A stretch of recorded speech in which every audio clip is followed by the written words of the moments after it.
पहला मसला क्या पूछा गया? सगी मां ने सरहाने बैठ के पूछा, जल के मरना है या बाहर निकलना है? मौला सजाद की आवाज है, ना मां, ख्याम छोड़े।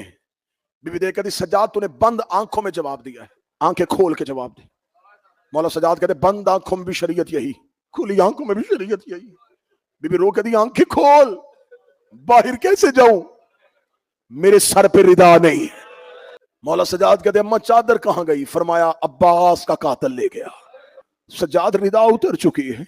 मौला सजाद ने कहा, अम्मा अल्लाह ने मस्तूर को लंबे बाल इसलिए दिए हैं बवक्त मुश्किल बालों से चेहरा छुपाए। बेटे का चेहरा पकड़ कर रो के कहती है, चेहरा तो छुप जाएगा, बाल कैसे छुपाऊं? मौला सजाद ने करबला की रेत उठा के मां के सर पे डाली, खाके शिफा का बुरका पहना अली की बेटी ने। बीबी ने अल्लाह अकबर कह के खैमा छोड़ा। हर अली की बेटी आती गई, सजाद करबला की खाक डालता गया।